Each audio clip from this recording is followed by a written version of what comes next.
Daily மீன். இதுக்கு முன்னாடி இந்த ஆட்சி காலத்தில் எப்படி இருந்தது? இப்போ உங்களுக்கு வந்து உதவிகள்லாம் எப்படி கிடைக்குது? முன்னாடி ஆட்சி நமக்கு தெரியாது. ஸ்டாலின் ஐயா வந்தா பிறகு நல்லா இருக்கு. இப்போ வந்து நீங்க வந்து மீன் பிடிக்க சொல்லுங்க. மீன் பிடித்த வருஷத்துக்கு குறிப்பிட்ட தடைக்காலம் இருக்கு. அப்போ யாரும் மீன் பிடிக்க போகக்கூடாது. அந்த டைம்ல வந்து நீங்க உங்களுக்கு எப்படி வாழ்வாதாரம் எப்படி இருந்தது?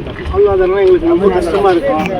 முதலமைச்சர் வந்த உடனே முதல்வர் ஸ்டாலின் ஐயா வந்த பிறகு 6000 ரூபாய் கொடுத்துருக்காங்க. இப்போ 8000 ரூபாய் இன்னும் அறிவிக்க போறாருன்னு சொல்லியிருந்தாங்க, டிவியில் அறிவிச்சிட்டாங்க. அதனால வந்து அவர் அந்த கொடுத்ததே எங்களுக்கு வாழ்வாதாரம் மேன்மையாக இருக்குது. எல்லா மீனவ கிராமத்துக்குள்ள தமிழ்நாட்டில் இருக்கிற மீனவ வாழ்வாதாரம் மேன்மைப்பட்டு இருக்குது. சொன்னீங்க இப்போ வந்து இவர் 6000 ரூபாய் கொடுத்தாரு, இப்போ வந்து 2000 ரூபாய் சேர்த்து 8000 ரூபாய் இன்னைக்கு போட்டுருக்காரு சொல்லி. இதுக்கு முன்னாடி ஆட்சி காலத்தில் எவ்வளோ கொடுத்துருக்காங்க? இதுக்கு முன்னாடி ஆட்சி காலத்தில் 5000 ரூபாய் கொடுத்துருந்தாங்க. ஸ்டாலின் முதலமைச்சராக வந்தால் 6000 ரூபாய்.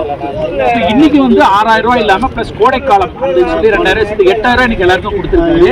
அது எலெக்ஷனுக்கு முன்னாடியே அந்த காசு கொடுத்துடணும் அப்படின்னு கொடுத்துருக்காரு. இந்த விஷயத்துக்கு எப்படி நீங்க பாக்குறீங்க? ரொம்ப சந்தோஷமா இருக்கும். முதல்வர் ஐயாவுக்கு ரொம்ப நன்றி சொல்லுவாங்க. மீனவர் குப்பத்தில் இருக்கிற தமிழ்நாட்டில் இருக்கிற மீனவர்கள்லாம் ரொம்ப நன்றி செலுத்துறோம் ஐயாவுக்கு. இந்த தொகை வரும் நீங்க எதிர்பார்த்திருந்தீங்களா? எதிர்பார்க்காத எல்லா இடத்துக்கும் எல்லாருக்கும் நன்றி. எதிர்பார்க்காத செஞ்சவர் அந்த உதவி முதலமைச்சர். ஏன்னா குறிப்பா முதலமைச்சர் வந்து மகளிர் உரிமை தொகை வந்து 3 மாசத்துக்கு எலெக்ஷன் டைம்ல அவங்களுக்கு வந்து வராம போயிட்ட போது, ஏன்னா ஒரு 1000 ரூபான்றது ஒரு பெரிய விஷயம். ஏன்னா 1000 ரூபான்றது அவங்களுக்கு வந்து எதனா ஒரு கடன் கொடுக்குறதோ ஏதாவது ஒரு விஷயம் அடைக்கிறதுக்கு அந்த 3 மாசம் காசு சொன்னாலும் ரொம்ப கஷ்டப்படுவாங்கன்னு சொல்லிட்டு அந்த 3000 ரூபாய் சேர்த்து கொடைகள் 5000 ரூபாய் கொடுத்தாரு. அதே மாதிரி ரொம்ப சந்தோஷப்பட்டாங்க. மகளிரும் ரொம்ப சந்தோஷப்பட்டாங்க. குடும்பத்தில் இருக்கிற ரொம்ப சந்தோஷப்பட்டாங்க. இப்போ 8000 வந்தது எங்க ஊர் குடும்பத்தில் இருக்கிற எல்லாருமே சந்தோஷப்படுவாங்க.